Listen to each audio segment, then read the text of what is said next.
Hello and welcome to a Smurd P video, and today we are looking at the Uncanny X-Men issue 6. So this is written by Gail Simone, artist is Xavier Garron, Matthew Wilson is on the colors, and letters by VC Clayton Cowles.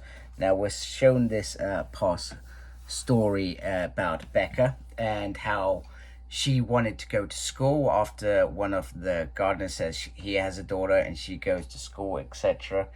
And the mother quite ruthlessly plants a story about the young parent who told this so that he would never influence her daughter. And basically this was a way for the mother to control the daughter, etc.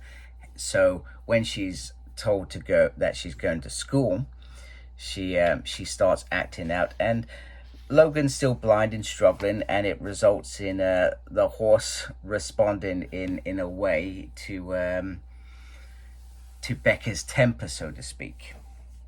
So Rogue gets a bit stern with her, and Becca does acknowledge sort of what she's done.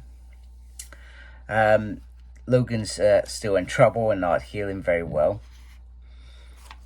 And perhaps this mutant is what is known as the ENDLING that is still to come, because this mutant's apparently meant to survive all of them and watch them all die, or perhaps be part of the kin, etc. So Gambit takes it upon himself, because sometimes he has a way with people in terms of trying to explain it. Now, from Becca's point of view, her parents said that mutants are from goblins doing nasty things with witches. So yeah, so no wonder she's responding in a way. However, he eventually talks about being a mutant.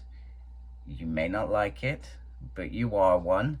And then eventually she comes around, quite excited, and doesn't react in the way to be expected. And that is a thing with young people. They don't react in the way we expect. You know, they're different than when we become adults. Don't get me wrong, when we're adults we still have emotions and feelings and all that jazz, but there are times when our logical part of our brains can control those emotions and keep things in check so we don't go at or react anyway.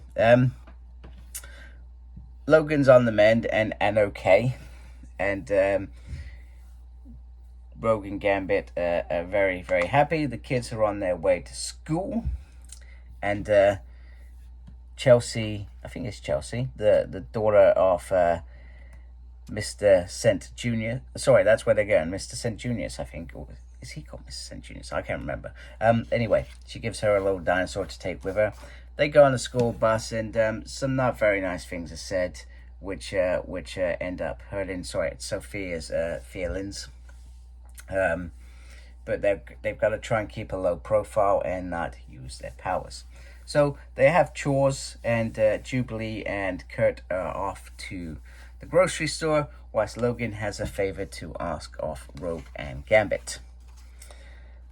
So I mentioned in last issue, wait a minute, where's Shogu? And this becomes relevant because Jubilee starts asking Kurt about being parents. You know, let's be honest, they're, you know, what, 20s and 30s right now, you know, and he's like, I think I'd make a better babysitter than a parent.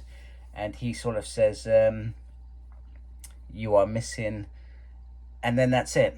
Nothing else is given about Shogu. So I'm glad it's been mentioned, and I'm glad that there's still a story to be told around Jubilee and what's happened with Shogu. Where are they, etc. So Kurt goes to pick something nice, which is bizarre because it leads into something else, and Jubilee casually gets a gun shoved to her head. So Kurt ends up saving the child. Then Logan starts sharing the story about his old bump army buddies. They had a bottle of tequila, and the last one to survive gets to drink the tequila. That was it. And whether Logan knew that he had a healing factor back then, which he should have done, you know, makes it a bit of a weird thing, because surely he always knew that he was going to have to drink that. So you know, there's a bit of comfort going on there. Siren, Blob, and I feel like this is Toad, maybe? I could be completely wrong there.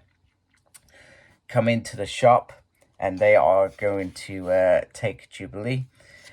Kurt gives the child back to the mum. He thinks she's angry, and however, you know, she is very, very grateful for what he's done and says he looks like an angel. So it's a nice little moment there.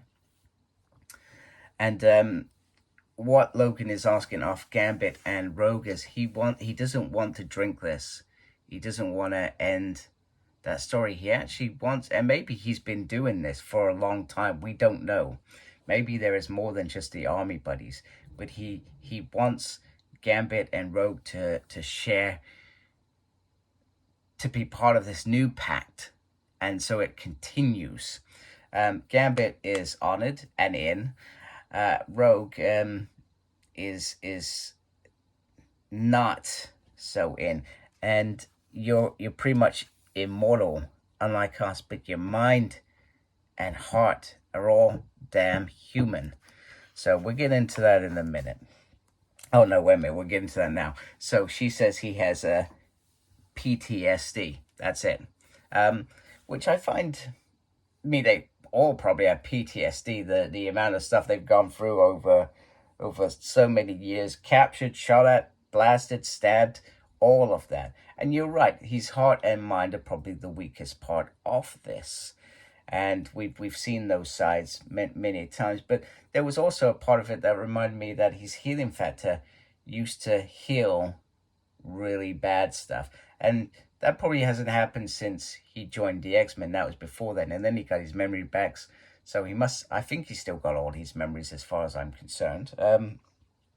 So yeah, interesting. There's a little Easter egg here with X-Men issue 1. There you have Becca saying, "We're not goblins, we're just mutants," probably making it a little bit worse.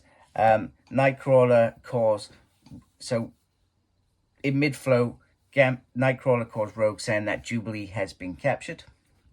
And then we have these guys being jerks to Stella. Maybe her name's Stella. I thought it was Sophia. Oh man, too many names, too many new characters. So the boys get to work once with nightmares, and then when this lad goes to do it, there's nobody watching. He boxes him, and then it's we're clear. No more treating that. However, Becca's been called to this area by this random guy, and well, she's about to be taken. And so we've lost Jubilee, we've lost Becca, and this sort of sums up the next this crossover between the normal Cyclops' X-Men. So, and I believe that issue's just been released. I don't have that issue, otherwise I'd be reviewing it next couple of days. But by next week I'll have that, so I'll see what happens. And I hope you tune in for me to run through that as well. But ultimately it leads to that. So maybe it's not... It's a mission to... Maybe she goes to Cyclops for support, and Cyclops perhaps refuses. I don't know. We're going to find out anyway. But that's the only thing that I can think of that can create conflict, because I don't think between the two groups, this conflict hasn't been built enough for it to naturally happen. It's being forced by the lady at Grey Mountain. I can't remember her name.